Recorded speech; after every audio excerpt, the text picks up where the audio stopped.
የግድ እኮ ቤተክርስቲያን መሄድ አያስፈልግም። እግዚአብሔር በሁሉ ቦታ ምን ያለ ነው? የሞላ ነውና በሁሉም ቦታ የትም ሆኜ ብጠራው የግድ እኮ ቤተክርስቲያን በሄዳ አይደለም ብለው ሰዎች ወደ ቤተክርስቲያን የሚሄድ ሰው ላይ ይዘብታሉ፣ ወደ ቤተክርስቲያን መሄድን ያቃልላሉ። እግዚአብሔር ግን የተወሰነ ቦታ መርጦ ቤቴ ብሎ ጠርቷል። መጽሐፍ ቅዱስ በዚህ ግልጽ የሆነ መጽሐፍ ነው። ነቢየ እግዚአብሔር ዳዊት ምን አለ? ወደ እግዚአብሔር ቤት እንሂድ ባሉኝ ጊዜ ምን አለ?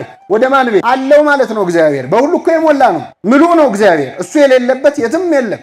ቅዱስ አውግስጢኖስ ኃጢአት ልትሰራ ብትወድ የት ሄደህ መስራት እንደምትችል እኔ ልንገር ይላል። ኃጢአት ለመስራት ከፈለግ እግዚአብሔር የሌለበት ቦታ ፈልገ ስራ ይላል። ባጭሩ እግዚአብሔር የሌለበት ቦታ አለ። ስለዚህ ኃጢአት ምን አትበል ማለት የቤተ ክርስቲያንን በር የሚዘጋብንም የሚከፍትልንም ማን ነው? እግዚአብሔር። አንዳንድ ሰዎችን ምክንያት አድርገው ከቤተ ክርስቲያን ይጠፋል። እገሌ ገላመጠኝ፣ እገሌ ተናገረኝ፣ እገሌ እንዲህ ሲያደርግ መንገድ ዘጉብን፣ ተገፋን፣ እንዳናገለግል እንደዚህ ሆነን ምናምን። የቤተ ክርስቲያን በር የሚዘጋብን ማ ብቻ? እግዚአብሔር። እና በቤተክርስቲያን መሰብሰብን የመሰለ ነገር የለ። የቀለዱባቸው ሰዎች ነበሩ። ኖህ መርከብ ውስጥ ሰው ይዞ ሲገባ ሲስቁበት ነበረ። ቤተክርስቲያን በሚሄድ ሰው የሚስቁ ሰዎች አሉ።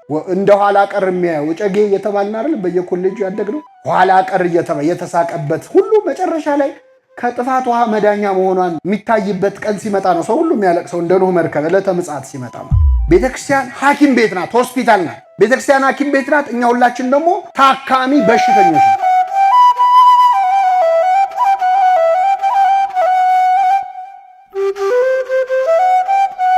በስመ አብ ወወልድ ወመንፈስ ቅዱስ አሐዱ አምላክ አሜን። እናማት በስመ አብ ወወልድ ወመንፈስ ቅዱስ አሐዱ አምላክ አሜን። በስመ አብ ወወልድ ወመንፈስ ቅዱስ አሐዱ አምላክ አሜን። ክቡራን አበው ካህናተ ቤተክርስቲያን፣ መምህራን፣ ምዕመናን፣ ምዕመናት በእግዚአብሔር ሰላምታ እንደምናመሻችሁ አሜን። ምሕረቱን ቸርነቱን አብዝቶ በዕድሜያችን ላይ የዛሬዋን ዕለት ይችን ሰዓት ጨምሮ በቸርነቱ ቅዱስ ቃሉን እንድንሰማ ስሙን እየጠራን እንድናመሰግነው በቤቱ የሰበሰበን የአባቶቻችን አምላክ ልዑለ ባሕርይ እግዚአብሔር ስሙ የተመሰገነ ይሁን። እግዚአብሔር አምላካችን በቀሪው ሰዓት ከመካከላችን እንዲሆንልን፣ እንዲያስተምረን፣ እንዲመክረን ቅዱስ ፈቃዱ ይሁንልን። እግዚአብሔር በወደደው ሲያስተምረን የቆየውና ከኔ ቀድሞ እዚህ ቆመው ንጽሐ ጠባይ ያላደፈባቸው ይላል የቤተክርስቲያናችን መጽሐፍ። የተፈጥሮ ንጽህናቸው ያልጎደፈ ሕፃናት ሲያስተምሩን ነበር። በእነሱ አድሮ ያስተማረን አምላካችን ስሙ የተመሰገነ ይሁን።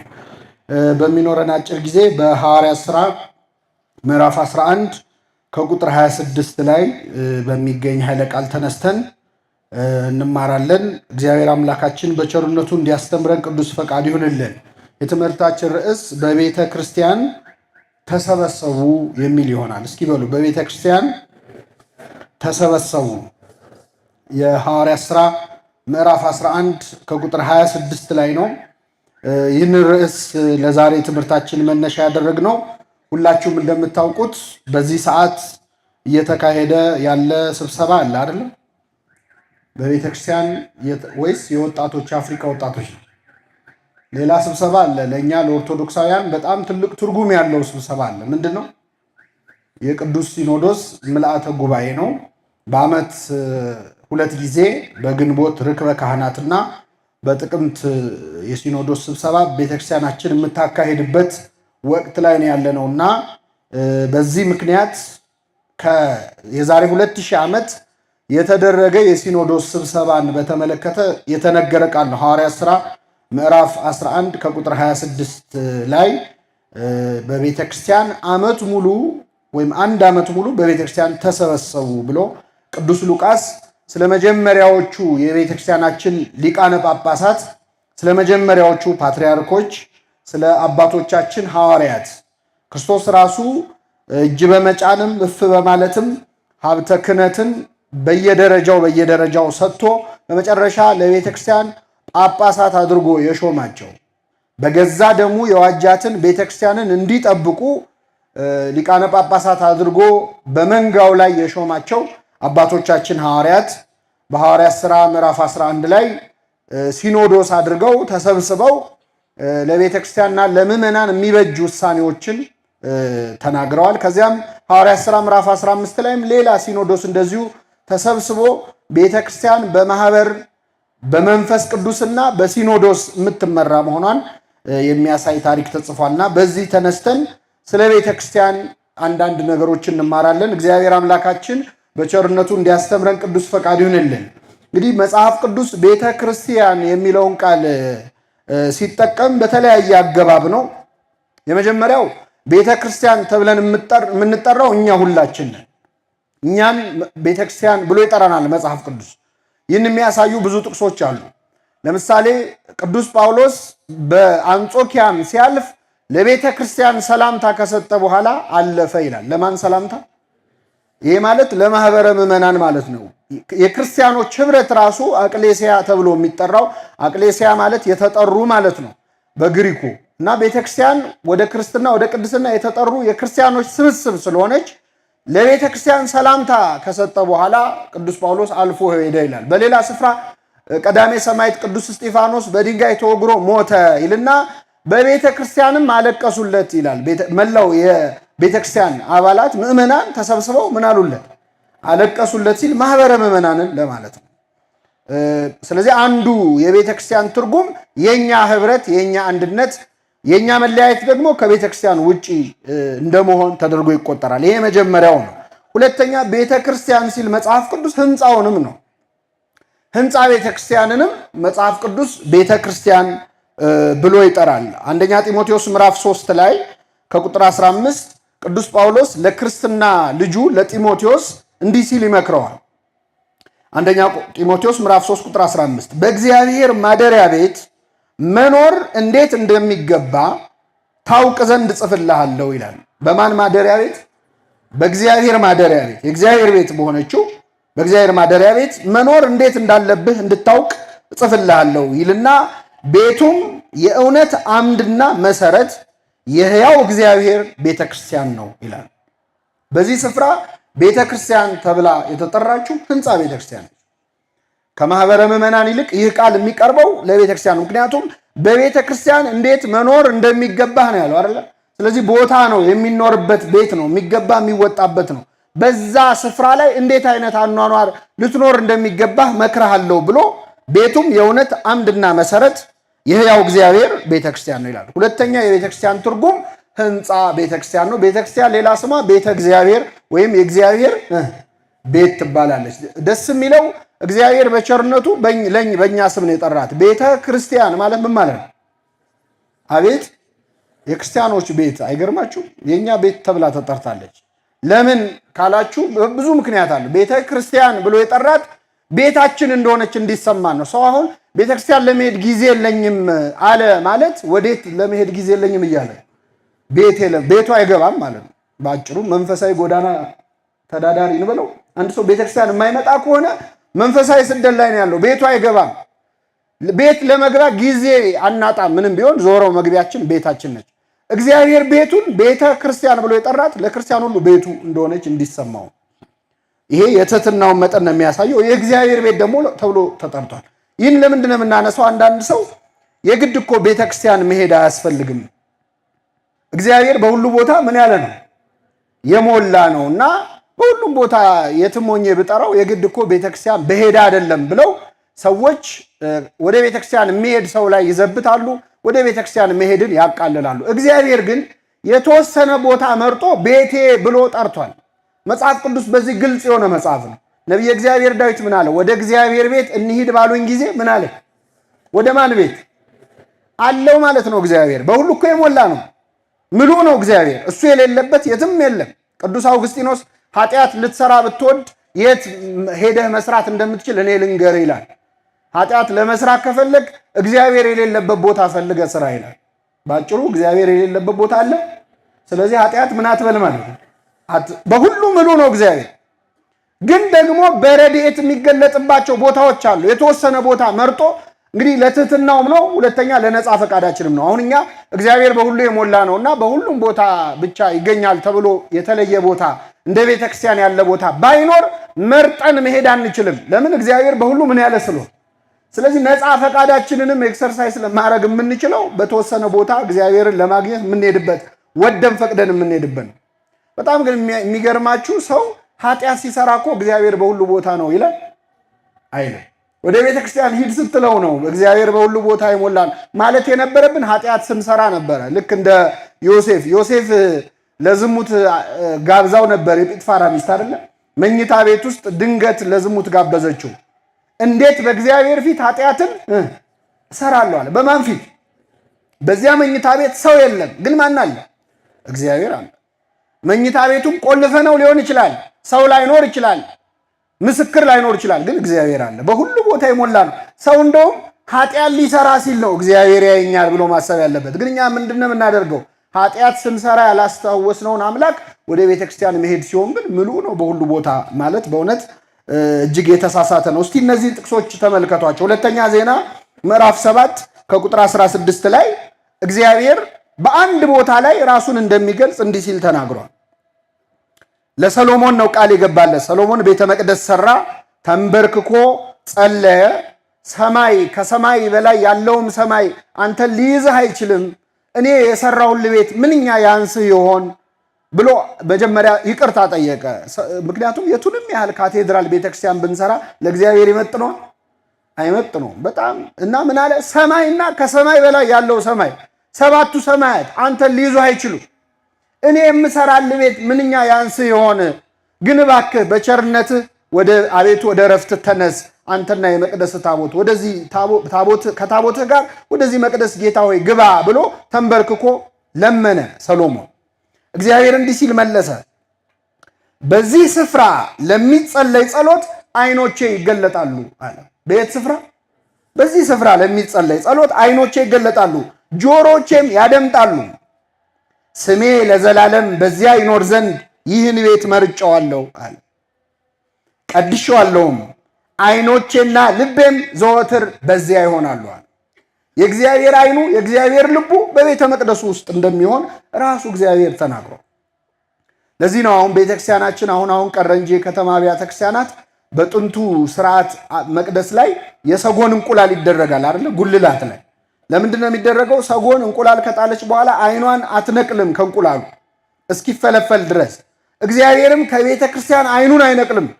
ዓይኔም ልቤም ዘወትር በዚህ ስፍራ ይሆናል፣ እዚህ ቦታ ላይ መጥተው ለሚጸልዩት ጸሎት ምላሽ ሰጣለሁ ብሎ ቃል ስለገባ ነው የሰጎን እንቁላል የምታደርገው ቤተክርስቲያን። በእኛም በግብፅ ቤተክርስቲያንም ይደረጋል እና በተወሰነ ስፍራ እግዚአብሔር በረድኤት ራሱን ይገልጣል። በሁሉ የሞላ ቢሆንም ግን ደግሞ በቦታ የተወሰነ። አሁን በሳይንስ እንየው ብንል ለምሳሌ እኛ ውሃ እንጠጣለን፣ ግን የምንተነፍሰው አየር ውስጥ ውሃ አለ የለ?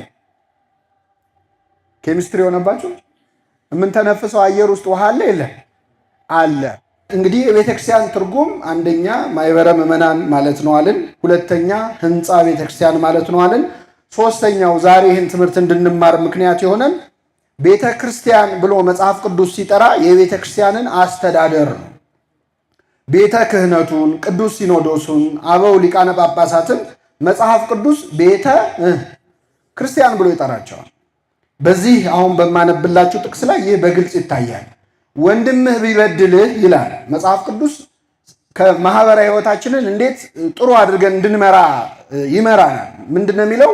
ወንድምህ ቢበድልህ መጀመሪያ አንተና እሱ ሆናችሁ ቁጭ ብላችሁ ምከረው። አልሰማ ካለህ ሌላ አንድ ሰው ጨምረህ ንገረው።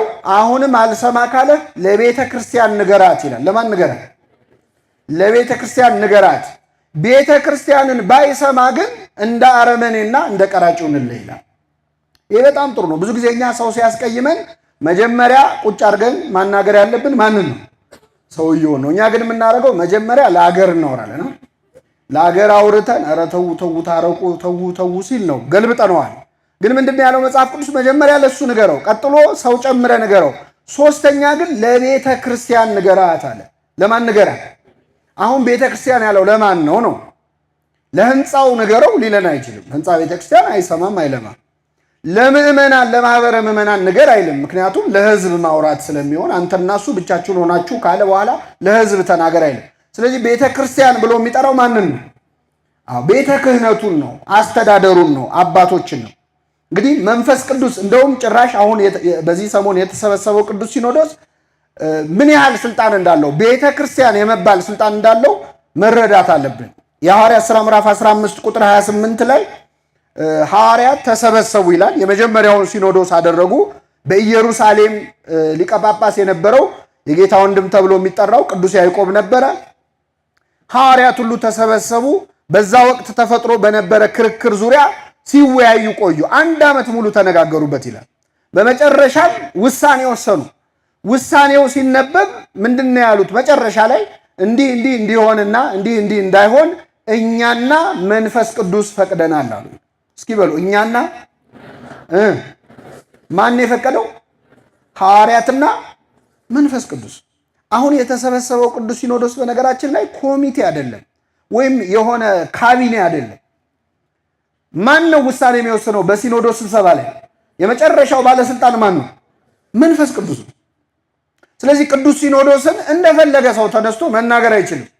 የቅዱስ ሲኖዶስ ውሳኔ ሕገ ቤተክርስቲያንን እስከጠበቀና ከሃይማኖት እስካልወጣ ድረስ ካሉት አባቶች ጋር ሆኖ የሚወስነው ማን ነው? ራሱ እግዚአብሔር ነው፣ ራሱ መንፈስ ቅዱስ ነው። ስለዚህ ተነስተን አሁን የሆነ ነገር አልዋጥ ሲለን ሲኖዶሱን ስንሳደብ እየተሳደብን ያለ ነው ሲኖዶሱን ብቻ ሳይሆን ማንን ጭምር ነው? መንፈስ ቅዱስ ነው። በጣም ከባድ ኃጢአት ነው በእውነት። እኛ ተኝተን አድረን ምንድነው ሲኖዶሱ እንዲማያደርገው ይላል እኮ አንድ ወጣት ተነስቶ አይደል? ለምንድነው ሲኖዶሱ እንዲማያደርገው ይላል። ቅዱስ ሲኖዶስ ብላ የምትጠራው ቤተክርስቲያን ለዚህ ነው። መንፈስ ቅዱስ አብሮት ይሰራል። አንዳንዴ አሁን ያለውን ሲኖዶስ ማቃለል የሚቻልና ያለፉትን ማመስገን ጥሩ የሚመስላቸው ሰዎች አሉ። በተለይ ሊቃነ ጳጳሳት ሲሞቱ እንደ ዋናዎቹ እኮ ሞቱ የሚሉ ሰዎች አሉ። ልብ ብላችሁ ከሆነ አሁን ያሉት ምክትሎች ናቸው። ከሐዋርያት ጋር የነበረ አምላክ አሁን ካሉት አባቶች ጋር አለ የለም? አለ። እስከ ዓለም ፍጻሜ ድረስ ከእናንተ ጋር ነኝ ብሏል ክርስቶስ። ከአባቶቻችን ጋር እንደነበረ አሁን ካሉት አባቶች ጋር አለ። የቅዱስ ጴጥሮስ ስልጣንና አሁን ያሉት የብፁዕ ቅዱስ አቡነ ማትያስ ስልጣን እኩል ነው። በስልጣን ምንም አይለይም። ብፁዕ አቡነ ጎርጎርዮስ በረከታቸው ይደርብና ፈተና ሲፈትኑ ዝዋይ ላይ ምን ብለው ፈተኑ?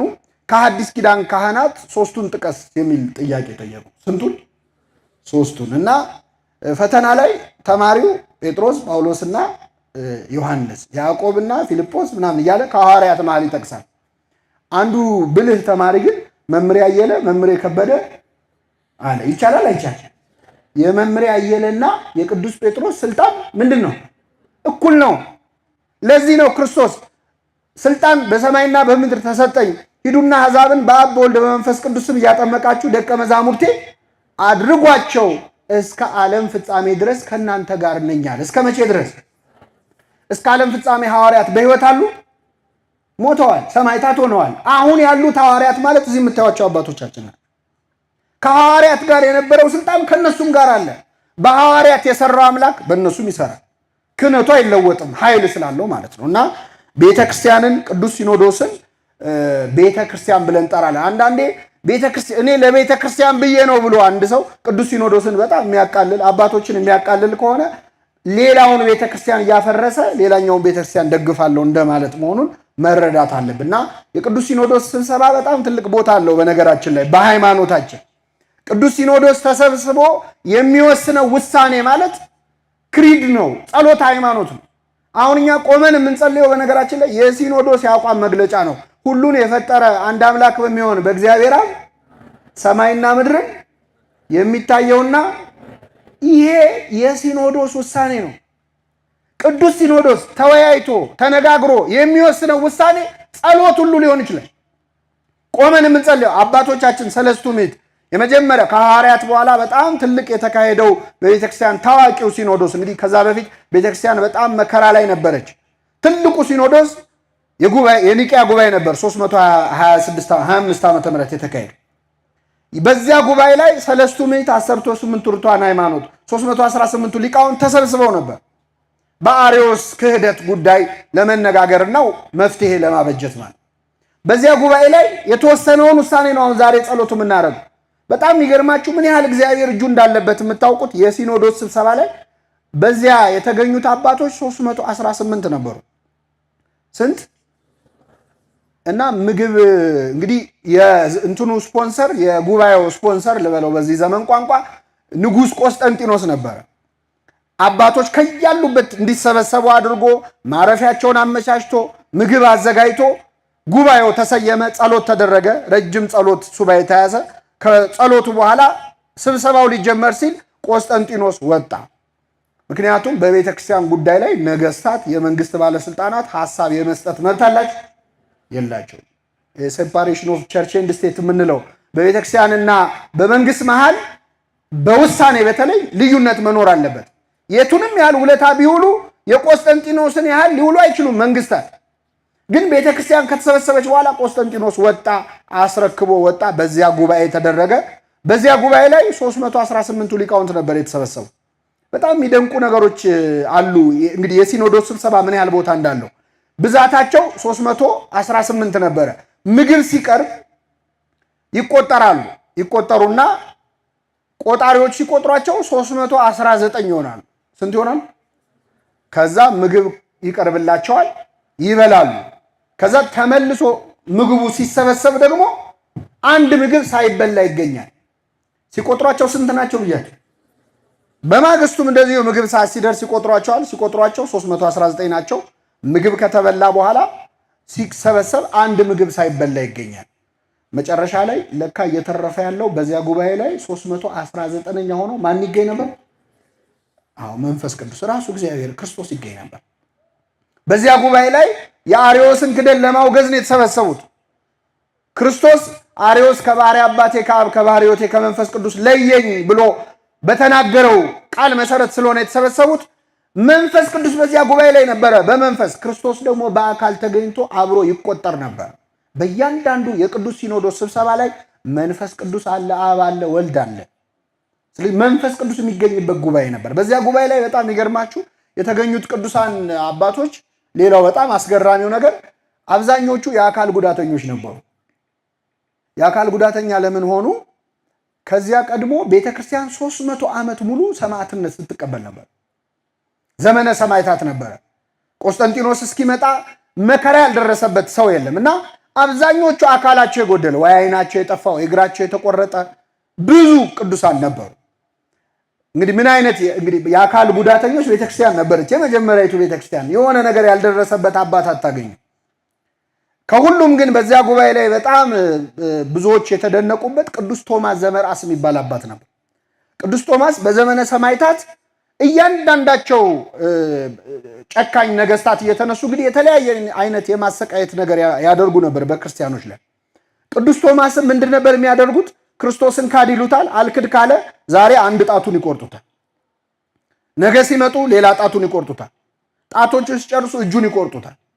በየቀኑ እየመጡ አንዳንድ አካል ይቆርጡት ነበር እና በመጨረሻ መቁረጥ የሚችሉትን ሁሉ ቆርጠው ከአንገቱ በስተቀር ሌላው በሙሉ እጁ እግሩ ተቆርጦ ሰሌዳው ብቻ ቀረ ማለት እና ወስደው በረሃብ ይሙቱ ብለው ጉድጓድ ውስጥ ጥለውት ነበር። እዚያ ጉድጓድ ውስጥ ሆኖ አንዲት ሴት እየመጣች ማታ እና ጧት እየመጣች ምግብ ትጥልለታለች። ያንን እየበላ ዘመነ ሰማዕታት እስኪያበቃ ድረስ ቆየ። በመጨረሻ ዘመኑ ካለፈ በኋላ እንግዲህ ከዛ አወጡት። ይሄ አባት 318ቱ ሊቃውንት ሲሰበሰቡ አብሮ የተሰበሰበው አንድ አባት እሱ ነበር እና ሲመጣ በዘንቢል ነበር የያዙት መንቀሳቀስ ስለማይችል እና ወደዚያ ጉባኤ ሲገባ አባቶች ሁሉ እየሄዱ ቁስሉን ይሳለሙ ነበር። ምክንያቱም የዚህ አባት ቁስል የእሱ ቁስል ሳይሆን የቤተክርስቲያን ቁስል ነው። እሱ የቆሰለው ስለ አንዲቷ ቤተክርስቲያን ስለ አንዲቷ ሃይማኖት ነበር። በረከቱን ያሳድርብን። በጣም ብዙ ቅዱሳን የተገኙበት ብዙ በረከት እና የሲኖዶስ ውሳኔ የሲኖዶስ ስብሰባ ማለት አሁን እኛ ዛሬ ከሊቃነ ጳጳሳቱ ጋር ተናንቀን ብዙ ክፉ ደግ እንናገራለን እንጂ እነሱ ተሰብስበው ወስነው ያወጡት መግለጫ ማለት ቆመ የምትጸልየው ጸሎት ሃይማኖት። በዚህ ደረጃ ነው ቅዱስ ሲኖዶስ በጣም ስልጣን ያለው። ይህንን በልቡናችን ይሳልብን። አንድ ሁለት ሶስት ነገሮች ስለ ቤተ ክርስቲያን ልናገርና ሰዓታችንን ለመቆጠብ የዛሬ ትምህርታችንን እናበቃለን። የቤተ ክርስቲያን ጸባይ በጣም ብዙ ነው። እንግዲህ ነገረ ቤተ ክርስቲያን ኤክሊዚዮሎጂ በነገረ መለኮት ትምህርት ቤት ራሱን የቻለ ፊልድ ኦፍ ስተዲ ነው። እስከ ፒኤችዲ ድረስ ብቻውን የሚጠና ነው። የቤተ ክርስቲያን ጠባያት፣ የቤተ ክርስቲያን ከጥንት ከብሉይ እስከ ሐዲስ ድረስ ቤተ ክርስቲያን ምሳሌ ያላት፣ ቤተ ክርስቲያን ልክ እንደ እመቤታችን ምሳሌ እንዳላት፣ ክርስቶስ ምሳሌ እንዳለው በጣም ረጅም ትምህርት ነው። ስለ ቤተ ክርስቲያን ብቻ እንማር ብንል እውነት ለመናገር አንድ 10 ሳምንት መማር እንችላለን በተከታታይ። ቤተ ክርስቲያን በብሉይ ኪዳን ብቻ ካልን የእሷ ምሳሌ የሆኑ በጣም ብዙ አሉ። የራሱን የቻለ ሰፊ ትምህርት ነው። የቤተክርስቲያን ጠባያት ደግሞ አትሪቢዩትስ ኦፍ ዘ ቸርች፣ ካራክተሪስቲክስ ኦፍ ዘ ቸርች ተብሎ ደግሞ ለየብቻ የቤተክርስቲያን ጠባይ በእያንዳንዱ ትምህርት ሊሰጥ ይችላል። እኔ ለዚህ ላለነው ዘመን እንደው አንድ ሁለት ቁም ነገሮች ልንገራቸው። የመጀመሪያው ቤተክርስቲያን የብዙሃን እናት ናት። እስኪ በሉ የምን እናት? የብዙዎች እናት ናት ቤተክርስቲያን። እመብዙሃን ትባላለች። እመቤታችንን ነው አይደል የለመንነው? ማርያም እመብዙሃን። እመቤታችንና ቤተክርስቲያን በጣም ይመሳሰላሉ። በብዙ ነገር ነው ጎን ለጎን ናቸው። ቤተክርስቲያን እመቤታችንን መምሰል ነው የምትሞክረው። በነገራችን አርአያው አድርጋ ነው የምትቆጥራት። እመቤታችን በድንግልና ነው የወለደችው። ያለ ወንድ ዘር በመንፈስ ቅዱስ ነው የወለደችው። ቤተክርስቲያንም እኛ ሁላችንን የወለደችን በምንድን ነው? በመንፈስ ቅዱስ ከውሃና ከመንፈስ ነው የወለደችን። እመቤታችን እናትም ድንግልም ናት። ቤተክርስቲያንም እናትም ድንግልም ትባላለች። ምክንያቱም እኛም በመውለዷ ክብሯ ድንግልናዋ ምን አይልም አይፈርስ። ማይተመ ድንግልናዋ ሳይፈታ ብዙ ልጆች የምትወልድ ነች ቤተክርስቲያን። ልብ አድርጉ። ቤተክርስቲያን ሙሽራውም ነች፣ የክርስቶስ ሙሽራ ነች፣ ልጁም ነች። ልክ አዳም ከጎን ተኝቶ ሳለ ከጎኑ አንዲት አጽም ወስዶ እግዚአብሔር ያችን አጥንት ሴት አድርጎ ሰራት ይላል። አዳም በተኛ ጊዜ የሁላችን እናት ሔዋን እንደተገኘች ሁለተኛው አዳም ክርስቶስ በመስቀል ላይ በሞተ ጊዜ የሁላችን እናት ቤተ ክርስቲያን ተገኝታለች። ከጎኑ በፈሰሰው ምን ውሃና ደም ጥምቀት ማለት የሁላችን እናት ጥምቀት ተገኝታለች። ስለዚህ ቤተ ክርስቲያን የሁላችን ምንድን ነች? እናት ነች። ሁላችንም ደግሞ የቤተ ክርስቲያን ምኖች ነን? ልጆች ነን። ማን ነው የበኩር ልጇ የቤተ ክርስቲያን አይባልም። ሁላችንም የበኩር ልጆች ማለት የቤተ ክርስቲያን የልጅ ልጅ ልጅ ልጅ እየተባለ ሄደ። የዛሬ 2000 ዓመት ለመጀመሪያ ጊዜ የተጠመቁት ክርስቲያኖችም አሁን ያለነውም እኩል የቤተ ክርስቲያን ምኖች ነን? ልጆች ነን። የበኩር ልጇ ቅዱስ አምብሮስ ነን ያለው ሁሉም ክርስቲያን የቤተ ክርስቲያን የመጀመሪያ ልጇ ነው። ሁለተኛ አንደኛ የሚባል ነገር የለም። እኩል ነን። በልጅነት ማንም ከማንም አይበልጥ። እኛ ስንጸልይ በሰማያት የምትኖር ምናችን ሆይ አቤት። ቅዱስ ፓትርያርኩ ሲጸልዩ በሰማያት የምትኖር ምናችን ሆይ ነው ይቀየራል። አባትና ልጅ ቆመው አባት አባታችን ሆይ ሲል ልጅ አያታችን ሆይ ይላል። ምን ሆይ ነው የሚለው? ሁላችንም እኩል ነን። የእኩል ልጅነት ነው። ይሄ ማለት ምን ማለት መሰለህ? በቤተ ክርስቲያን ጉዳይ የበለጠ ባለመብት የሆነ ሰው የለም። ሁላችንም እኩል እንጠየቃለን። ሁላችንም የቤተ ክርስቲያን ምኖቿ ነን? ልጆቿ ነን። የምታበላልጠው የለም። የእንጀራ ልጅ የለም፣ የልጅ ልጅ የለም፣ የቅርብ የሩቅ የሚባል ነገር የለም። ሁላችንም ለቤተ ክርስቲያን የበኩር ልጆቿ ነን። ቤተ ክርስቲያን የብዙሃን እናት ናት።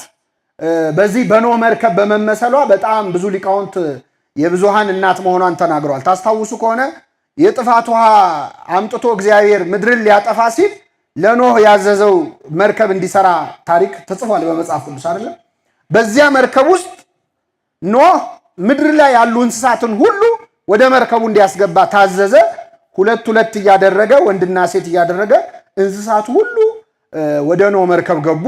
ሰው ሁሉ እንዲገባ ነበር የተፈለገው፣ ግን ሰዎች ኖህ ላይ ያላገጡበት፣ ዘበቱበት። አንደኛ ከዚያ በፊት ዝናብም ዘንቦ አያውቅም። ምድር ውስጥ ውስጡን ትርሳለች እንጂ አይዘንብም ነበር። ስለዚህ የኖህን ስብከት ማንም አልሰማውም፣ ቀለዱበት እና ኖህ ቤተሰቦቹን ይዞ 8 ሰዎች ይዞ ምድር ላይ ያሉትን እንስሳት በሙሉ ወደዚያች መርከብ አስገባ። ካስገባ በኋላ የመርከቡን በር እግዚአብሔር ከውጭ ዘጋው ይላል። ከውጭ ዘጋው። ተዘጋ። ለ7 ቀን ዝናብ አልዘነበም። 7 ቀን ሙሉ ዝም ብለው ቆዩ መርከብ ውስጥ ገብተው እና ውጭ ያሉ ሰዎች በጣም ቀለዱበት። ያው ምንም አልተፈጠረም። መርከብ ዘግቶ ከገባ ስንት ቀኑ ነው? 7 ቀኑ ነው። እግዚአብሔር ግን ምን እያለ ነበረ? 7 እስመ ውልቆ ሳበብ በኀበ ዕብራውያን ፍጹም ውእቱ። 7 ቁጥር ፍጹም ቁጥር ነው። ስለዚህ ፍጹም ታግሻቸዋለሁ እያለ ነው እግዚአብሔር። ግን አላመኑም። መጨረሻ በ7ኛው ቀን ከሰማይ ዝናብ ከምድር ፍል ውሃ የፈላ ውሃ ወጣ። ምድር ጠፋች። እነዚያ 8 ሰዎችና በዚያ መርከብ ውስጥ የነበሩ እንስሳት ከጥፋት ውሃ ዳኑ ይላል ታሪክ። ይህች መርከብ ብዙ ምሳሌ ያላት፣ አንዷ ግን ቤተክርስቲያን ነች። የኖህ መርከብ የምትባለው ቅድስት ቤተክርስቲያን ነች። በኖህ መርከብ ውስጥ በጣም ብዙ አይነት እንስሳት ነበሩ። በቤተክርስቲያን ውስጥ በጣም ብዙ አይነት ሰው አለ። ብዙ አይነት ሰው በኖህ መርከብ ውስጥ ንጹህ የሆኑ እንስሳት አሉ፣ የሚበሉ እንስሳት አሉ። እንደ በግ ያለ እንደ ፍየል ያለ እንዲበሉ የተፈቀደ እንስሳት አሉ። የማይበሉ ደግሞ የረከሱ እንስሳትንም አስገባ ብሎታል እግዚአብሔር። ይሄ ማለት ምን ማለት ነው? በቤተ ክርስቲያን ንጹሐን ጻድቃን ቅዱሳን አሉ። በተቃራኒው ደግሞ ኃጢአተኞች በቤተ ክርስቲያን ውስጥ አሉ የሉ? ከኔ ጋር ናችሁ? ኃጢአተኞች ይገባሉ አይገቡ? ቅዱሳን እየተመረጠ ይግቡ አልተባለም ወደ ቤተ ክርስቲያን። ኃጥኡም ጻድቁም ይገባል ወደ ቤተ ክርስቲያን። የሚበላውም የማይበላውም እንደሚገባ ማለት። በኖህ መርከብ ውስጥ በግ ነበረ። ቅን ሰዎች በቤተ ክርስቲያን ውስጥ አሉ። በኖህ መርከብ ውስጥ ርግብ ነበረች። የዋህ ሰዎች ቤተ ክርስቲያን ውስጥ አሉ። በኖህ መርከብ ውስጥ ጅብ ነበር አልነበረ? በቤተ ክርስቲያን ሆዳም ሰው የለም አለ። እገሌ እንዳትሉ አደራችሁ፣ ራሳችሁን አስቡ። ጅብ ያለው እገሌ ነው እንዳትሉ። የተለያየ አመል ያላቸው ሁሉ እንስሳት ገብተዋል። ይሄ ማለት ኃጥኡንም ጻድቁንም የሚሰበስብ አምላክ ነው። ሁላችንም በቸርነቱ ይሰብስበን። የተለያየ አመል ስላለው ሰው ይውጣ አይባልም። ከነሱሱ ከናመሉ ከነክፋቱ ቤተክርስቲያን ሁሉን ትቀበላለች። የረከሰውን የማይበላውን እንደተቀበለች ማለት ልዩነቱ ይላል ቅዱስ ዮሐንስ አፈወርቅ። ወደ ኖህ መርከብ በግ ሆኖ ገብቶ ሲወጣ በግ ነው። ተኩላ ሆኖ ገብቶ ሲወጣም ተኩላ ነው። ወደ ቤተክርስቲያን ግን ተኩላ ሆነው ገብተው ጅብ ሆነው ገብተው በግ ሆነው የወጡ ሰዎች አሉ። ይህ ማለት ሆዳም ሆነው ገብተው ጾመኛ ሆነው ይወጣዋል። ዘማዊ አመንዝራ ሆነው ገብተው ደናግል ሆነው ንጹሃን ሆነው በንስሐ ተመልሰው የወጡ ሰዎች አሉ። ሁላችንም በቸርነቱ ይመልሰ። ስትገባም ጅብ ስትወጣም ጅብ ከሆንክ ግን አልተለወጥክም ማለት ነው። አሁን ችግሩ ሁሉ ነገር ይለወጣል። እኛ ነን በጣም እናስቸግር። ወደ ቤተ ክርስቲያን ውሃ ሲገባ ምን ይሆናል? አቤት አፈር ሲገባ እምነት፣ ህብስቱና ወይኑ ሲገባ ስጋው ደግሞ ይሆናል። እኛ ስንገባ ገብተን አልለወጥ ብለን ስንወጣም ጅብ ስንገባም ጅብ የሆነውን እግዚአብሔር በቸርነቱ ይማረን። ስለዚህ በኖህ መርከብ ውስጥ በጣም የሚገርመው ሁሉን አካታች መሆኗ ቤተክርስቲያን ያሳያል። ሌላው የኖህ መርከብ ልክ ጥፋቷ ከመምጣቱ በፊት በሩን ማን የዘጋው ብለናል? እግዚአብሔር ነው የዘጋው። ከውጭ ነው የዘጋው። የቤተ ክርስቲያንን በር መክፈትም መዝጋትም የሚችለው ማን ብቻ? እግዚአብሔር ነው። እሱ ከዘጋ የሚከፍት የሌለ፣ እሱ ከከፈተ የሚዘጋ የለም ይላል። መክፈቻ ተሰጠኝ ብሎ ራሱ እንደ አልፋና ኦሜጋ እኔ ነኝ፣ እኔ ከዘጋው የሚከፍት የለም፣ እኔ ከከፈትኩ የሚዘጋ የለም። የቤተ ክርስቲያንን በር የሚዘጋብንም የሚከፍትልንም ማን ነው? እግዚአብሔር። አንዳንድ ሰዎችን ምክንያት አድርገው ከቤተ ክርስቲያን ይጠፋል። እገሌ ገላመጠኝ፣ እገሌ ተናገረኝ፣ እገሌ እንዲህ ሲያደርግ መንገድ ዘጉብን፣ ተገፋን፣ እንዳናገለግል እንደዚህ ሆነን ምናምን። የቤተ ክርስቲያን በር የሚዘጋብን ማን ብቻ? እግዚአብሔር። ከውጭ ዘጋው ነው የሚለው። ሰው የቤተ ክርስቲያንን በር መክፋት መዝጋት መክፈት እንደው አንስተው አንጠልጥለው ደግሞ ከወረወሩ የዛኔ እግዚአብሔር ይቀበላል። አይነ ስውር ሆኖ የተወለደውን ሰው ታሪክ ታስታውሳላችሁ። አይኑን ክርስቶስ ያበራለት፣ ምራቁን እንትፍ ብሎ አይን ሰራለት፣ ተጠመቀ። መጨረሻ አይሁድ ያዳነ ሰው ኃጢአተኛ ነው ሲሉት እሱም አልሰነፈም። በደንብ ተከራከራቸው። ማሳመን ሲያቀታቸው አንስተው ወደ ውጭ ገፍትረው አስወጡት ይላል። ወደ ውጭ አስወጡት ይልና ኢየሱስም ተቀበለው ይላል። ማን ተቀበለው? ኢየሱስ ክርስቶስ። ከቤተ ክርስቲያን ተገፍትረ ፊዚካሊ ሊትራሊ ማለት ነው እንደዚህ ተገፍትረ ስትጣል ያኔ ይቀበልሃል። ከዛ ውጭ ግን እንዲያረጉኝ እንዲተናገሩኝ ብለህ ብትጠፋ አይቆጥርልህም። እና በዚያ መርከብ በሩን የዘጋው እግዚአብሔር ነበረ። ሌላው በጣም የሚደንቀው በኖህ መርከብ የዳነው አንድ ቤተሰብ ነበረ። ስንት ቤተሰብ? በቤተ ክርስቲያንም የሚድነው አንድ ቤተሰብ ብቻ። የማ ቤተሰብ ካላችሁ ሁላችን ስንት ቤተሰብ ነን? እናታችን ማናት? ቤተ ክርስቲያን ነች፣ እመቤታችን ነች። አንድ ሃይማኖት፣ አንዲት ጥምቀት ነው የኛ መገለጫችን። ስለዚህ በቤተ ክርስቲያን አንድ ቤተሰብ ነው የሚድነው። ሁላችን አንድ ቤተሰቦች ነን። በኖህ መርከብ ውስጥ ከጥፋቱ የዳነው 8 ሰው ነው። ውጪ ጀልባ ተጠቅመው ወይ በሌላ መርከብ የዳኑ ሰዎች አሉ?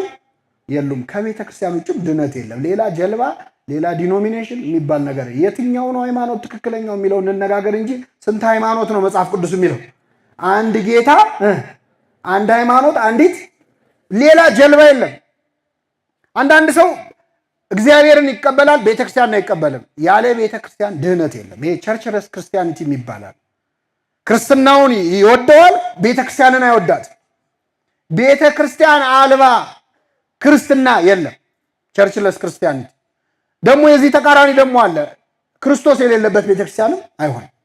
ሁለቱም ልክ አይደሉም። እና በኖህ መርከብ ከጥፋት ውሃ እንደዳነው ሁላችን የምንድንባት መርከብ ቅድስት ቤተክርስቲያን ናት። ሁላችንን በቤተክርስቲያን የሰበሰበን አምላክ የምንድንባት ያድርገን። መርከብ ውስጥም ሆኖ መጥፋት ደግሞ እንዳይመጣ። አሁን የኛ ለየት ያለ እኮ ነው።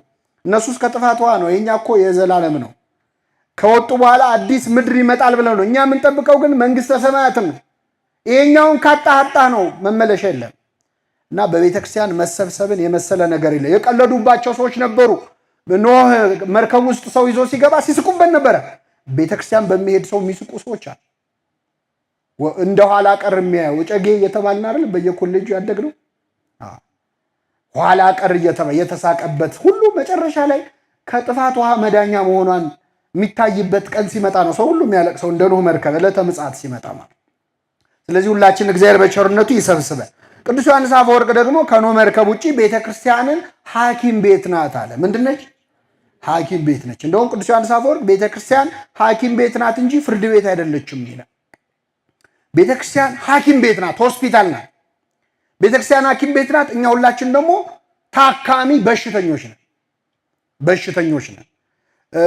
እንግዲህ በሽታው ደግሞ እንደየደረጃው ይለያያል። በጣም ጽኑ በሽታ ያለበት ሰው ማለት ጽኑ ኃጢአተኛ ነው።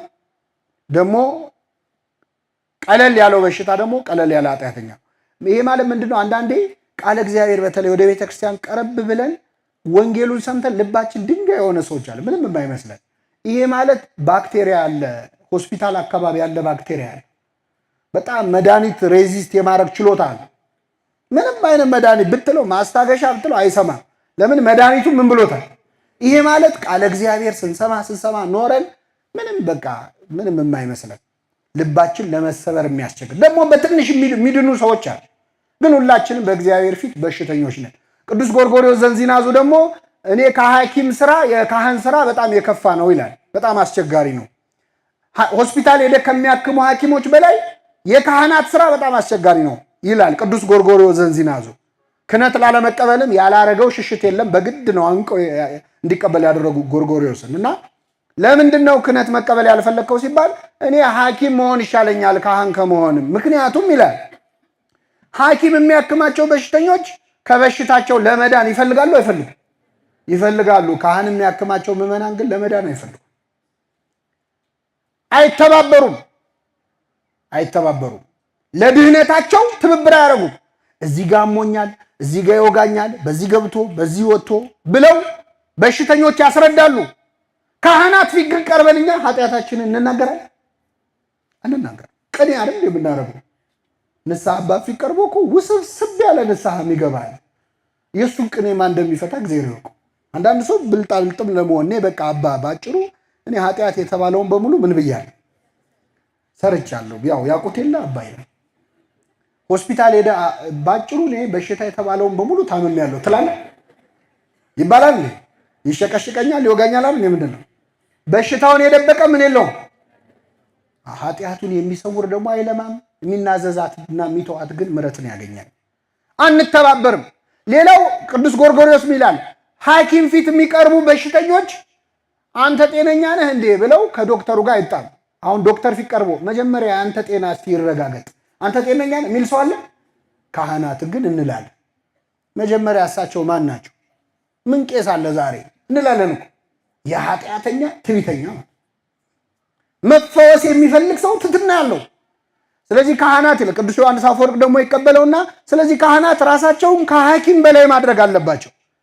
ቢቻል የሐኪም ያህል አለዚያ ከሐኪም በላይ ማድረግ አለባቸው። ሐኪም ቁስል ሲያክም በጣም የሚያቃጥል መድኃኒት ሊቀባ ይችላል አይደል? ካህናት ሊገስጹን ይችላል። የሚያቃጥለው መድኃኒት ግን ኪውር የሚያደርግ የሚፈውስ ነው እንጂ አንተን ለማሰቃየት ብሎ አይደለም ሐኪም የሚቀባ። ካህናት ቢገስጹን፣ ቢኮሳተሩ፣ ቢቆጡን የኛን የኃጢአት ቁስል ነቅሎ ለማውጣት ነው። እንደዛ አድርገህ ተረዳው። ካህኑ ግን ቀስ እያለ ወመገስጽ ይኩን ከመማዕትም ወጽኑ አቃል የሚገስጸው ካህን የሚቆጣ አይሁን፣ ንስሐ ልጆቹን አያስበርግጋቸው። ባይሆን መድኃኒት የሚቀባ ሰው እፍ እያለ ቀስ ብሎ እያባበለ እንደሚቀባ ቀስ አድርጎ ይቀባቸው እና ይረዳቸው ደግሞ ይላል። በሌላ ስፍራ ቅዱስ ዮሐንስ አፈወርቅ የካህንን ስራ ሲናገር የሕክምና ስራው ሕዝቅኤል 44:10 ላይ ካህናት ጸጉራቸውን አይቆረጡ ይላል። ጸጉራቸውን አይላጩ ወይም ደግሞ ጸጉራቸውን አያሳድጉ ይከርከሙ ይላል። ልክ እንደኔ ማለት ካህናት ጸጉራቸውን ምን አይበሉ? እየሰማችሁ ነው? ምን አይበሉ? አይላጩ። አንድ ሁለተኛ ምን አይበሉ? አያስረዝሙ። ምን ያድርጉት? ይከርከሙ። አሁን እግዚአብሔር የኛ ጸጉር አቆራረጥ አሳስቦት አይደለም። ቅዱስ ዮሐንስ አፈወርቅ ይህን ሲተረጉመው ይላል ፀጉር ከራስ ላይ አይደለም የሚበቅለው፣ የሰዎችን አስተሳሰብ ህሊና ነው የሚመለከተው። ካህን ፀጉሩን አይላጭ ማለት የምዕመናንን ምድራዊ ፍላጎቶችና ሐሳቦች ጨርሶ አልሰማም የሚል መሆን የለበትም። ምንም ነገር ስጋዊ ነገር አያስፈልግም ብሎ ምዕመናን ላይ ቀንበር የሚጭን መሆን የለበትም። ይሄ ማለት መላጨት ማለት ነው። ድካማቸውን የማይረዳ ስጋዊ ፍላጎታቸውን ሐሳባቸውን ኮንሲደሬት ያልሆነ በቃ የራሱ ጉዳይ የሚል አይሁን። እንዲህ ከሆነ ተላጨው ማለት ነው። ደግሞ አያሳድግ ማለት ከመጠን በላይ ለስጋዊ ሐሳባቸው ደግሞ ቦታ መስጠት የለበትም። ኃጢአት ሲሰሩ ምንም ችግር የለውም ያለ ነው አይዞ ማለት የለበትም። ባንተ አልተጀመረ ማለት ይሄ ከሆነ አሳደገው ማለት ነው ፀጉር። ስለዚህ ምን ያድርገው አለ? ይከርክመው ማለት ስጋና ነፍሳቸውን ማዕከላዊ በሆነ መንገድ ያስተናግድላቸው ብሎ አስተምሯል። ጌታችን መድኃኒታችን ኢየሱስ ክርስቶስ ያደረገውን እናንሳና ወደ መጨረሻው ነጥብ እንመጣለን። ክርስቶስ ቤተ ክርስቲያንን እንዴት ማስተናገድ እንዳለብን አሳይቶናል። የዮሐንስ ወንጌል ምዕራፍ 2 ላይ ዮሐንስ ወንጌል ምዕራፍ 2 ላይ ቤተ መቅደስ ውስጥ ገባ ክርስቶስ። በቤተ መቅደስ ውስጥ በጣም የሚያስደነግጥ የሚያሳፍር ስራ ሲሰሩ አገኛቸው አይሁድን። ምንድነው ካላችሁ የንግድ ስራ እየሰሩ ነበረ።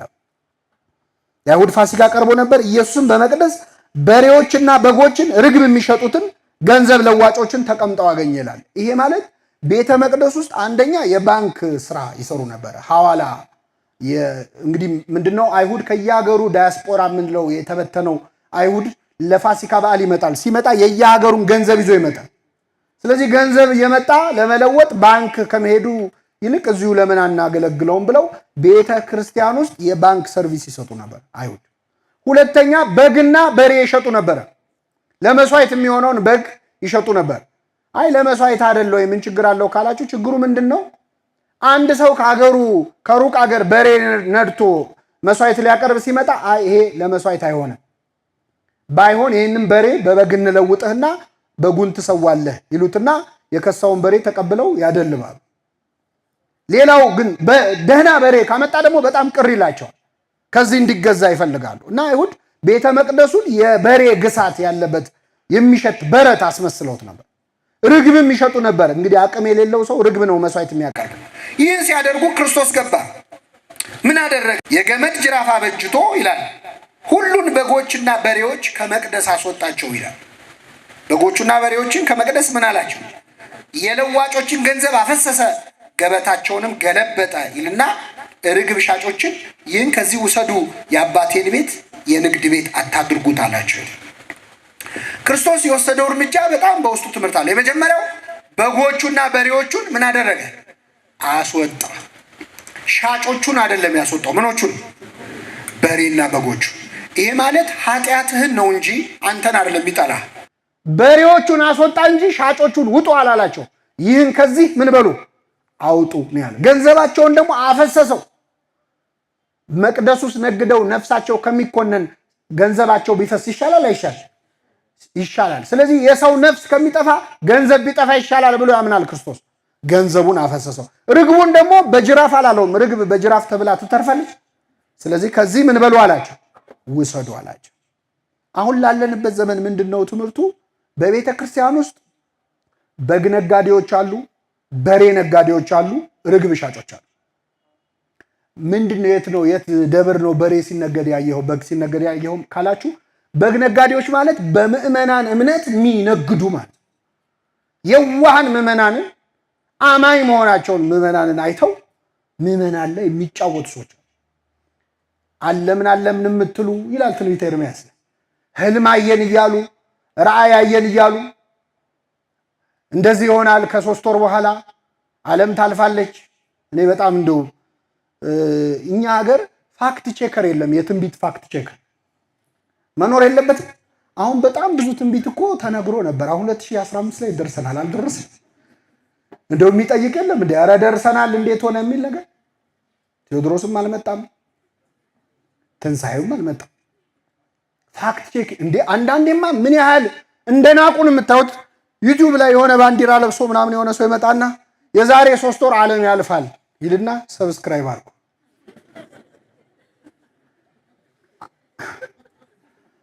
ዓለም ካለፈ ለምንድን ነው ሰብስክራይብ ምናምን? ማለት በዛኛው ዓለም ልናየው ነው እንዴ? ይሄ እኮ ንቀት እኮ ነው። ግን አሁን እኛ እየሳቅን ነው የምንሰማው። በእንደዚህ አይነት የሐሰት ትንቢቶች ምክንያት ስንት ህይወታቸው የተበላሸ ሰዎች አሉ።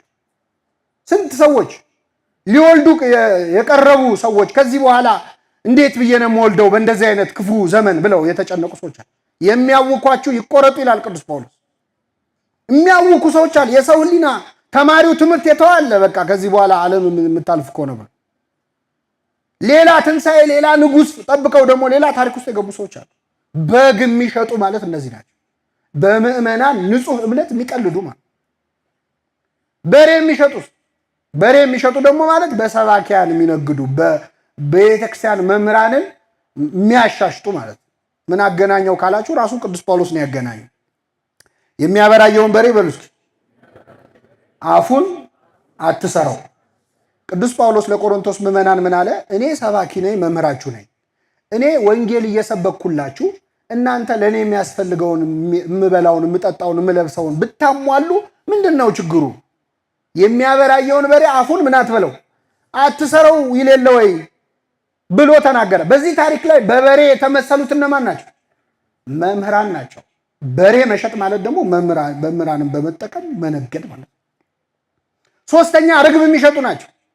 ርግብ የሚሸጡ ደግሞ በርግብ አምሳል የወረደውን የመንፈስ ቅዱስን ጸጋ የሚሸጡ ሰዎች ናቸው።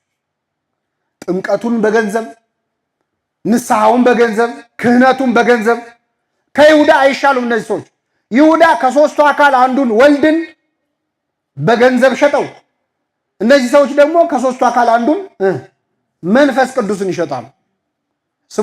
ሲሞን መሰሪ የሚባለው ሽጡልኝ ብሎ ሲጠይቅ ቅዱስ ጳውሎስ መንፈስ ቅዱስን ትሸጥ ዘንድ በገንዘብ ይሸጥል ዘንድ ሰይጣን እንዴት በልብ ገባ ያለው ማለት እና ክርስቶስ እንደ ጥሩ ሐኪም የሚወጣውን አስወጣ። ይሄን ግን አስወጡ አላቸው። ጸቡ ከኃጢአተኞች እንጂ ከኃጢአተኞች ጋር አልነበረም። ሁለት ነገር ልንገራችሁና አበቃለሁ። ደከማችሁ? እንግዲህ ስለ ቤተክርስቲያን ካነሳን አይቀር ቤተክርስቲያንን ማክበር፣ ቤተክርስቲያንን መስማት የመጨረሻው ነጥብ ነው የዛሬ ትምህርታችን። ሁልጊዜም ቤተክርስቲያንን መስማት። ይሄን በሉ እስኪ ሁልጊዜ ማንም መስማት፣ የቤተክርስቲያን አስተዳደርን፣ የቤተክርስቲያን ቅዱስ ሲኖዶስን መስማት መተኪያ የሌለው። ከማንም በላይ መስማት ያለብን ቤተክርስቲያን የምትለው። እንደዛ ቢሆን በጣም ብዙ ችግሮች ይፈታሉ። እንደዚያ ቢሆን በጣም ብዙ ወንበዴዎችም አይጫወቱብን። ሁሌ ቤተክርስቲያን የምትለውን ብቻ መስማት። በጎን የተነገረ ትዝ ይላችኋል? የዛሬ 2-3 ዓመት የኢትዮጵያ ሕዝብ ሁሉ ዝንጅብል ራቱን የበላው ይላችኋል አይላችሁ? ኮቪድ እናጠፋለን ብለን ነጭ ሽንኩርት በዝንጅብል አልበላችሁ? ንስሐ ግቡ ሲባል እኮ አይሰማም። ለዝንጅብል ግን ታዟል። ሁሌ መስማት ያለብን ማንን ነው? ይሄስ ችግር የለውም። ዝንጅብልም ገብቶ የሆነ አንድ ሁለት ጥሩ ነገር ይሰራል። ምንም ችግር የለው። ከዚህ የከፋ ግን ብዙ ትእዛዝ አለ ከጎን የሚመጣ መምህር ገሌ ብሏል፣ አባ ገሌ ብሏል ተብሎ ሰዎች ቤተክርስቲያንን የማይሰሙ ግለሰቦችን የሚሰሙ ሰዎችን የምንሰማው ከቤተክርስቲያን ጋር እስካሉ ድረስ ነው። አውግዛ ልትለያቸው ትችላለች። ቤተክርስቲያን አንድ ሰው ላይ ችግር አለበት ካለች አውግዛ ልትለይ ትችላለች። ተወገዙ ሲባል አንዳንድ ሰው ፍቅር ይኖረን እንዴት ዝም ብሎ ማውገዝ ምናምን ይላል። አንድ ሰው ለምሳሌ ቁስል ሰውነቱ ላይ ቢወጣበት ያ ቁስል በጣም ያመረቀዘ ቆይቶ መጨረሻ ወደ ካንሰር ሊለወጥ ካለ እጁ ላይ ከሆነ ቁስሉ እጁን ምን ማድረግ ነው ያለበት? ለምን ፍቅር አይኖረንም ይባላል? እንዴት እጅ ይቆረጣል በደንብ ይሰራጭ እንጂ አይባልም። ቤተክርስቲያን ክደት አለበት ብላ የምታስበውን ሰው የምታወግዘው ፍቅር አይደለም፣ ለሌላው አካል ጥንቃቄ ነው። ለቀሩት ምዕመናን ለቀረው ማህበር ጤንነት ሲባል ያንን አካል እያዘነች እያለቀሰች ታወግዘዋል። ሁሌ ቤተክርስቲያን መስማት ነው። የፈለገ ብንወደው ቤተክርስቲያን ካልወደደችው ማንንም መስማት የለብን። ቅዱስ ጳውሎስ እኛ ከሰበክንላችሁ ወንጌል የተለየ ወንጌል ማንም ቢሰብክ ይላል የሰማይ መልአክም ቢሆን የተወገዘ ይሁን ይላል። ማን ቢሆን? መልአክ እንኳን ቢሆን ማለት የመልአክ ያህል ንጹህ ቢሆን ቤተክርስቲያን ካወገዘችው ማንንም መስማት የለብንም። መጨረሻው ነገር በማያምኑ ፊት ቤተክርስቲያንን አለማስነቀፍ ነው። ሁለት ጥቅሶች ይህንን ይናገራሉ። አንደኛው በምግባራችን ነው። መቼስ እቺ ኦርቶዶክሳዊት ቤተክርስቲያን የምትነቀፈው እንከን ኖሮባት አይደለም። በማን ምግባር? በእኛ ምግባር። አንድ ቦታ አገሩን ልቶ አንድ ሰው ይሞታልና ይሞትና አስከሬኑ ሊቀበር ሲል የት ይቀበር የሚለውን ለመለየት አንገቱ ላይ ቢፈለግ ማተብ የለም እና ሃይማኖቱ ምንድነው የሚለውን ሲያጣሩ መጨረሻ አንድ ሰው በልብ በመተማመን ኦርቶዶክስ ነው። ለምን ሲባል ይሄ ሰውዬ ወድቆ የተገኘው ሰክሮ ነው። ስለዚህ ያው ኦርቶዶክስ ነው አለ። የኢትዮጵያ ቤተክርስቲያን ኦርቶዶክስ ቤተክርስቲያን ስከሩ ትላለች እንዴ? አትልም። መታወቂያ ሆነ ማለት የክርስቲያኖች መታወቂያ ስካር ነው። ንጽሕት የሆነችውን ቤተክርስቲያን በእኛ ምግባር እናስነቅፈዋል። በእኛ ሱስ፣ በእኛ አመንዝራነት፣ በእኛ ስካር ቤተክርስቲያን እንደዛ የምትል በመንፈስ ይሙላባችሁ እንጂ በወይን ጠጅ አትስከሩ ነው የሚለው። ስካር የምታስተምር ቤተክርስቲያን አለች። ራሱ እግዚአብሔር ምን አለ? በእናንተ ሰበብ ስሜ በአሕዛብ ዘንድ ይሰደባል። ስሜ ይሰደባል። ቤተክርስቲያንን ማስነቀፍ በማያምኑ ፊት በተለይ እናንተ እንዲያደላችሁ እንዴ እያሉ ቤተክርስቲያን የማትፈቅደውን ነገር አንዳንዱ ሰው እዚህም ሆኖ እንደፈለገ ሲጨፍር ሲበላ ሲጠጣ ይቆይና ከቤተክርስቲያን ሲወጣ አሁን ገና በራልኝ ቤተክርስቲያን ጠጣ ስትለው የኖረ ይመስል ማለት ስከር ያለችው ይመስል። ሌላው ቅዱስ ጳውሎስ ደግሞ በማያምኑ ፊት ምግባራችን ብቻ አይደለም። ቅዱስ ዮሐንስ አፈወርቅ ይቅርታ ምን አለ? እኔ የማስተምረውን ትምህርት ቅዱስ ዮሐንስ አፈወርቅ ሲያስተምር ያጨበጭቡለታል። ምመና አስተምሮ ሲጨርስ በጣም ትምህርቱ ጣዕም ስለነበረው ያጨበጭባሉ። መጨረሻ አንድ ቀን ምን አላቸው? በቃ ካሁን በኋላ አስተምሬ ሲጨርስ እንዳታጨበጭቡልኝ አደራችሁን፣ ባይሆን ትምህርቴ እንደገባችሁ በህይወታችሁ ኑሩትና እሱ ነው ለኔ ጭብጨባ አላቸው። ይሄን አስተምሮ ሲጨርስ አጨበጨቡለት። አይሰውም እና ምን አለ በዚያ ትምህርቱ ላይ እኔ የማስተምረውን ትምህርት አሕዛብ መጥተው አይማሩም፣ የእናንተን ህይወት ግን ያያሉ። የእናንተን ህይወት ሲያዩ ክፉ ከሆነ የኔም ትምህርት ክፉ ይመስላችኋል። ይሄ ማለት ምን ማለት መሰላችሁ? ሰዎች ኦርቶዶክስ ቤተክርስቲያንን በእኛ ህይወት ምክንያት ይነቅፏታል። ለምን? እኛ የምንኖረው እንዳስተማረችን ስለሚመስላቸው ማለት። ስለዚህ በማያምኑ ፊት በአሕዛብ ፊት ስሜ ይሰደባል ያለው ይህን ነው። የመጨረሻው ቅዱስ ጳውሎስ ደግሞ በማያምኑ ፊት ይደረጋልን? በጣም ልብ የሚነካ ቃል ተናግሯል። እችን ጥቅስ አብረን እንበል። ወንድም ወንድሙ ይከሳል፣ ይህ በማያምኑ ፊት ይደረጋልን? ምን በሚሉ ፊት? ኦርቶዶክሳውያን በአደባባይ ወጥተን እንካሰሳል፣ እንሰዳደባል። እንደውም የሌላ እምነት ተከታዮች ያስታርቁናል። አለ ኧረ ተው እያሉ ከመምህራኑ ከአገልጋዮቹ ከሰባኪው ከዘማሪው ጀምሮ ምእመኑ ሁሉ እርስ በርስ ይጣላል። እገሊት የኪዳነ ምሕረት ልጅና እገሌ የገብርኤል ልጅ ይጣላሉ በየሶሻል ሚዲያ። ኦርቶዶክሳውያን ናቸው። የራሳችንን ጉዳይ ለራሳችን ማውራት አንችልም። ሌሎች ፍቅር ስላላቸው እኮ አይደለም በአደባባይ ሲጣሉ አናይም። ፍቅር ስላላቸው አይደለም። ኢሜጅ ቢልዲንግ የሚባል ነገር ያሳስባቸዋል። ምንም ልዩነት ቢኖራቸው አያጮሁትም። ሰይጣንና ሰራዊቱ እንኳን እርስ በርሳቸው አይጣሉም። ለዓላማቸው ሲሉ ለማሳታቸው ሲሉ ራሱ ክርስቶስ እንደተናገረ እርስ በርሷ የምትለያይ መንግስት ምን አትልም አትጸናም እንዳለ አጋንንት እንኳን ለክፉ ዓላማቸው ይስማማሉ። እኛ ክርስቲያኖች ሆነን ከአጋንንት እናንሳለን። በአደባባይ መሰዳደብ፣ በአደባባይ መተቻቸት ቤተክርስቲያንን በጣም ያዋርዳል። አንዱ ከሌላው በላይ ተቆርቋሪ፣ አንዱ ከሌላው በላይ አሳቢ ሆኖ የመታየት ውድድር ማለት ነው። ገበያው ለምን ተረበሸ ቢሉ እኔ በልጥ ይባል እና እንዲህ ያለው ነገር የቤተክርስቲያንን ክብር በአደባባይ መጣል ነው።